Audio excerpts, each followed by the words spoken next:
숨겨진 기업부터 다양한 ETF들을 소개해드리는 나숲입니다.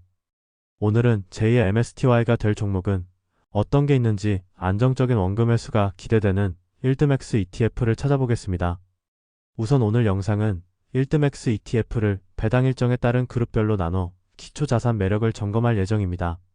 그리고 기초자산의 수익률을 얼마나 잘 따라왔는지 기초자산 성과 반영률도 분석하여 최종적으로 뛰어난 지표를 보이고 있는 종목들을 정리해 보겠습니다.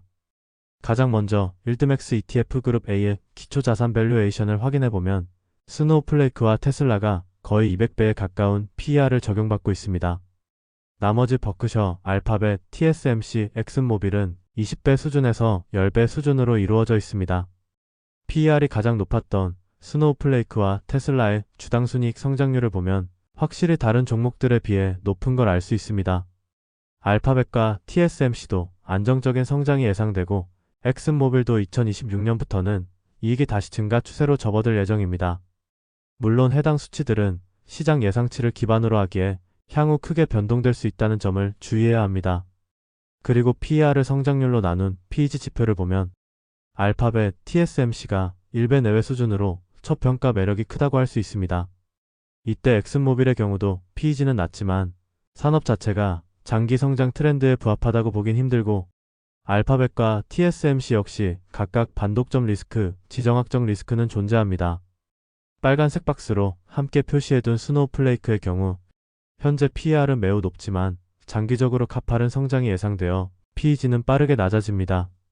그럼 장기적으로 밸류에이션, 성장성이 준수하다고 판단되는 알파벳, 스노우플레이크, TSMC를 기반으로 하는 1드맥스 ETF인 GOI, SNOI, TSMI의 기초자산 성과 반영률을 보겠습니다. 일단 최근 6개월 동안은 GOI가 기초자산 알파벳 대비 더 높은 수익률을 기록했고 나머지 종목들도 기초자산 성과를 90% 이상 반영하였습니다. 물론 해당 수치는 세전분배금 재투자가 가정되었기에 실제로는 15% 세금을 고려해야 합니다. 그래도 세 종목 모두 현재까지는 매우 준수한 흐름이 나타나고 있습니다. 다음으로 1드맥스 ETF 그룹 B의 기초자산 밸류에이션을 확인해보면 작년부터 주가가 정말 크게 상승한 팔란티어가 266배 수준의 PER을 적용받고 있습니다. 그리고 중국의 알리바바와 미국의 은행주인 JP모건은 15배 내외의 PER이 적용되고 있고 빅테크 기업인 메타와 엔비디아는 20배 이상의 PER을 받고 있습니다. 팔란티어의 향후 성장률은 연평균 30% 내외가 예상되며 특히 팔란티어는 향후 AI 빅데이터 시장에서 매우 큰 가치를 창출할 것으로 시장에서는 주가에 반영하고 있습니다. 메타는 연평균 10% 정도의 성장률이 예상되고 엔비디아는 올해와 내년에는 30% 이상의 성장률이 예상되지만 2027년부터는 다소 낮아질 것으로 전망됩니다. 성장성 대비 PER 지표인 PEG를 비교해보면 알리바바가 1배 미만으로 가장 매력적이며 그 다음은 엔비디아가 1배 내외로 저평가되어 있습니다. 그리고 메타 역시 PEG 수치는 계속 낮아질 것이고 JP모건과 팔란티어의 경우 지표적으로 따지자면 매력도가 높다고 보기 힘듭니다. 여기서 알리바바, 메타, 엔비디아를 기반으로 하는 1드맥스 ETF인 BABO, FBY와 MVDY의 기초자산 성과 반영률을 보면 MVDY가 전체적으로 성과를 잘 반영하고 있습니다. FBY도 1년 기준에서는 기초자산 수익률을 80% 이상 반영하였지만 최근 6개월은 다소 아쉬웠고 전체적으로 그룹 A 1드맥스 ETF에 비해서는 성과 반영률이 낮았습니다. 그럼 이제 1드맥스 ETF 그룹 C의 기초자산 밸류에이션을 확인해 보겠습니다. 여기서는 대부분 30배 이상의 PER이 적용되고 있는데요. 에어비앤비와 AMD, 코인베이스, 카바나 등 성장주로 평가되는 종목들이 많이 포진되어 있습니다.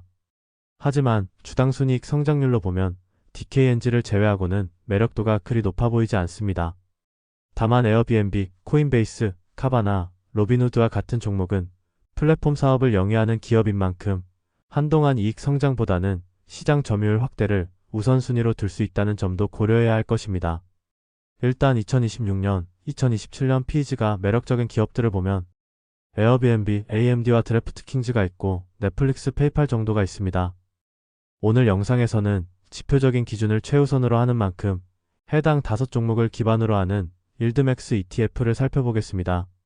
에어비앤비 기반 종목인 ABNY의 경우 기초 자산 성과를 절반도 추종하지 못했고 DRAY의 경우 최근 상장되어 아직 데이터가 거의 존재하지 않습니다. 나머지 AMDY는 70% 내외의 성과 반영률이 나타났고 NFLY와 PYPY는 기초 자산 성과를 잘 반영하고 있습니다. 마지막으로 일드맥스 ETF 그룹 D의 기초 자산 밸류에이션을 확인해보면 모두 점차 낮아지는 이상적인 그래프가 나타나고 있습니다. 이는 매년 성장이 이어진다는 의미고요. PER이 크게 높거나 낮은 종목은 딱히 없습니다. 주당 순이익 성장률을 보면 아마존, 애플, 디즈니는 상당히 안정적인 성장이 예상되고 SMCI와 XYG는 올해 이익은 전년 대비 감소할 것으로 전망되나 2026년과 2027년에 높은 성장률이 기대되는 상황입니다. 성장성 대비 PER을 보면 아마존이 대형주 중에서는 꽤나 매력적이고 SMCI와 XYG는 1배 미만의 PEG가 예상됩니다. 물론 향후 예상치가 매우 높거나 낮다면 크게 신뢰하지 말고 다양한 이유를 찾아보는 것이 좋습니다. 일단 아마존, 슈퍼마이크로 컴퓨터, 블록을 기반으로 하는 일드맥스 ETF인 AMGY, SMCY, XYGY의 기초자산 성과 반영률을 보겠습니다.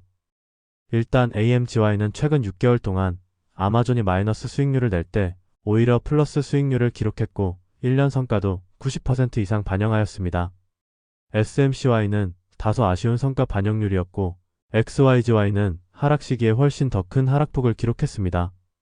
지금까지 살펴본 종목 중 기초 자산이 매력적인 밸류에이션, 성장성이 예상됩니다. 최근 6개월, 1년의 기간 동안 기초 자산 성과의 반영률이 70% 이상인 종목들을 보면 그룹 A에는 GOI와 SNOI, TSMI가 있고 그룹 B에는 MVDY가 있습니다. 그룹 C에는 NFLY와 PYPY가 있고 마지막 그룹 D에는 AMGY가 있습니다. 그리고 1번 조건이 매우 우수하지만 이번 조건을 미충족한 일드맥스 ETF로는 BABO, SMCY, DRAY가 있습니다. 개인적으로 위 종목들은 기초자산 특성과 일드맥스 ETF 성과를 봤을 때 안정적인 인컴 창출에 적합하다고 생각됩니다. 그리고 아래 세 종목의 경우 제2의 MSTY 가능성을 노려볼 만한 잠재력을 가지고 있다고 판단되죠. 특히 DRAY와 SMCY는 기초자산 성장성, 변동성 둘 다 상당히 높은 편이라 MSTY와 유사한 부분도 많아 보입니다. 각각의 기초자산을 보더라도 PEG 지표가 0.5배 내외이기 때문에 성장성 대비 PER은 매우 저평가되어 있습니다. 물론 이는 향후 예상치를 기반으로 한 PEG 지표이기 때문에 실제 지표는 크게 변동될 수 있습니다. 일단 기초자산의 성장 요인은 두 기업 모두 장기 성장 트렌드에 잘 부합한다고 생각하는데요. 시장이 커지는 동시에 그 시장에서 유의미한 점유율을 확보하고 있는 상황입니다. 그렇기에 향후 성장률은 충분히 높게 나타날 수 있습니다. 물론 리스크 요인도 고려해야 하고 특히 SMCI의 경우 회계 및 법률 리스크도 남아있어 위험 요소는 많습니다. 이렇게 오늘은 제2의 MSTY가 될 수 있는 일드맥스 ETF를 발굴해 보았습니다. 일드맥스 투자에서는 결국 높은 배당률뿐 아니라 기초 자산의 성장성과 ETF 성과 반영률까지 꼼꼼히 따져보셔야 장기적으로 안정적인 인컴 투자가 가능합니다. 이번 영상에서는 안정적인 인컴 창출에 적합한 종목, 그리고 고성장이 기대되는 종목을 각각 알아보았으니 투자에 참고하셔서 공부해보시면 좋을 것 같습니다. 그럼 도움이 되셨다면 구독과 좋아요, 알림 설정 부탁드리고 다음 영상에서도 유익한 정보로 찾아뵙겠습니다. 감사합니다.